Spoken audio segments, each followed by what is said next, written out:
La ciencia económica, recuerden, cuando hablábamos de método, ¿cómo se construye? Se construye partiendo de los fenómenos analíticamente más simples. El más simple de todos ellos es el axioma de la acción humana, y luego vamos introduciendo supuestos, introduciéndolos en nuestra cadena de razonamientos lógico-deductivos, y llegamos a leyes más complejas. Hasta ahora hemos enunciado dos básicas sobre las que vamos a construir todo el edificio de la teoría de los precios: utilidad marginal, productividad marginal decreciente, uno para los bienes de consumo, otro para los factores de producción, cuando estudiemos la teoría de los precios, los factores de producción.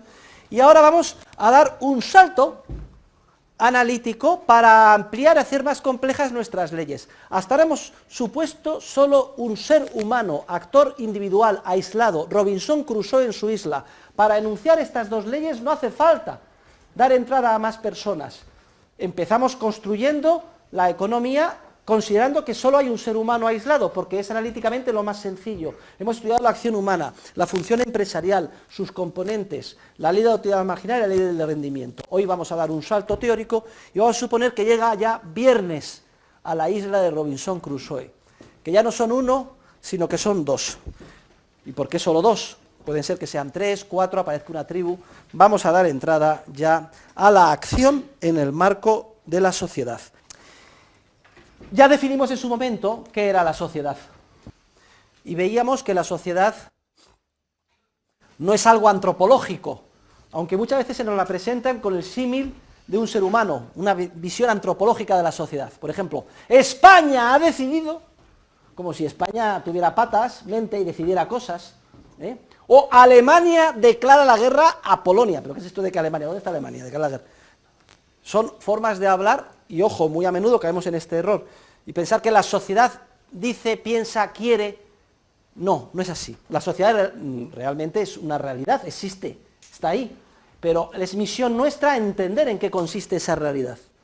Nosotros somos científicos sociales, tenemos el desafío más grande. ¿Qué es la sociedad? Veíamos que la sociedad es un concepto abstracto. La sociedad no se puede tocar. Venga, voy a tocar a la sociedad, o voy a preguntar a la sociedad qué quiere. Decimos que la sociedad es un proceso, y que un proceso es una estructura dinámica, constituida de elementos. Que la sociedad era un proceso muy complejo o complejísimo, porque estaba constituida de miles de millones de elementos, cada uno de los cuales es un ser humano. Y cada ser humano en sí mismo es un universo, porque está dotado de una innata capacidad creativa. Decíamos que es un proceso complejísimo, porque tiene muchísimos elementos.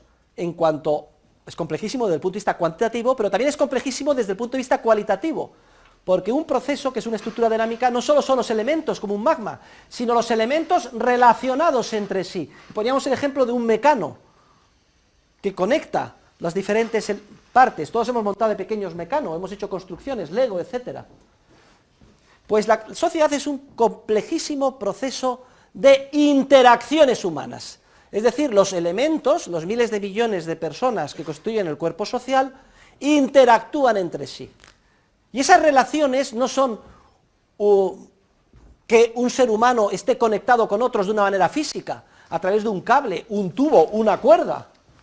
Las interacciones son también relaciones espirituales, que solo se pueden interpretar en términos históricos. Son interacciones humanas, básicamente relaciones de intercambio. Do ut des, en latín. Te doy a ti a cambio de que tú me des a mí. Y hacemos un intercambio, relaciones de intercambio.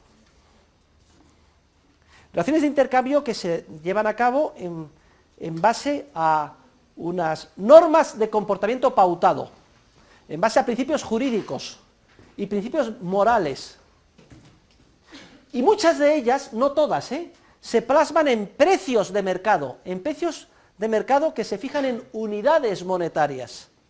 Y ya veremos qué implicaciones tiene esto, porque hace posible el cálculo económico, la contabilidad, evaluar si hemos ganado o hemos perdido cara al pasado y hacer proyecciones o presupuestos cara al futuro, orientando nuestra acción.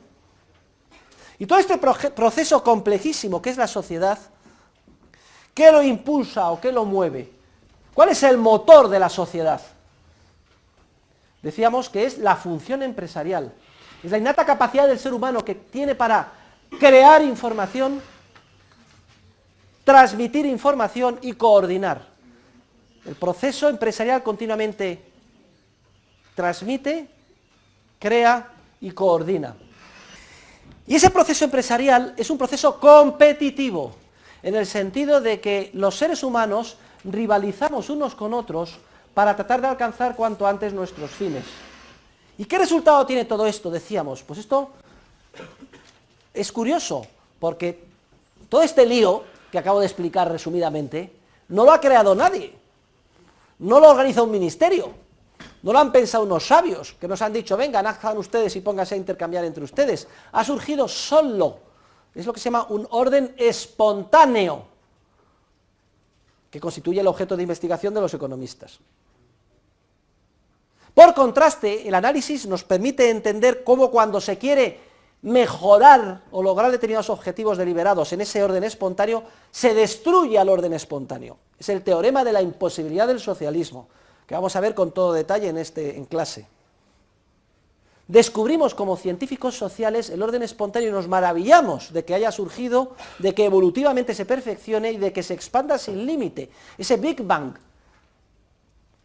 social, empresarial, de continua expansión sin límite de la creatividad humana, del conocimiento y de la información, que genera continuamente desajustes, pero también que tiende a coordinar los desajustes previos, creados.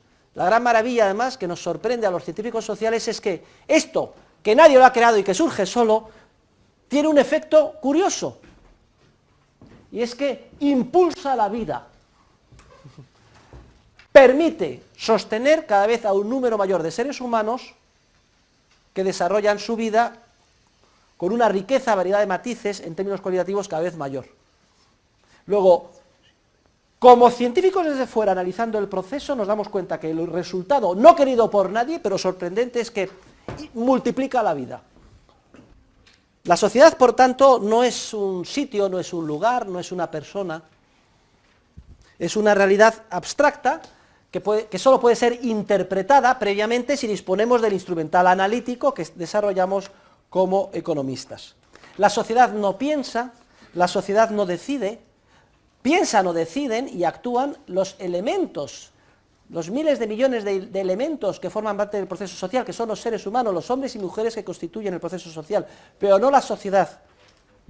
Es una ilusión.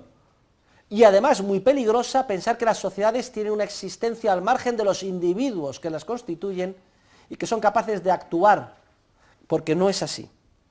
A los estatistas les interesa que los seres humanos caigamos en el error conceptual de pensar en términos omnicomprensivos, como si la sociedad existiese. Porque lo que quieren es que los seres humanos estén sometidos a una voluntad superior, que sería esa sociedad. Y les interesa porque toda la legitimidad de los que ejercen el poder se basa en tener a los ciudadanos convencidos de esa idea, de que son como si dijéramos elementos microscópicos de un organismo que piensa al margen de ellos y decide, y al que debemos sacrificarnos. Y en base a eso ya entendemos, Alemania declaró la guerra a, o Francia e Inglaterra declararon la guerra a Alemania. ¡Es mentira! Francia ni Inglaterra declararon la guerra a Alemania. Determinadas personas concretas, y además una minoría muy pequeña, hizo tal declaración y firmó diciendo como si Alemania o Francia, etcétera, hubieran declarado. Y mandaron a las trincheras a otras personas que no tenían nada que ver o que no estaban implicados, pero que en base a este error conceptual aceptaron. Pero todo esto es una ficción que no se corresponde con la realidad, pero que puede tener efectos trágicos si es que la gente se la cree. Y es misión de los científicos sociales deshacer este mito omnicomprensivista, de la concepción omnicomprensivista de la sociedad. Por eso dedica tantas páginas la acción humana a desmontar el holismo, o la concepción comprensivista de la sociedad como si fuera un ente antropológico que decide, piensa o actúa al margen de sus miembros.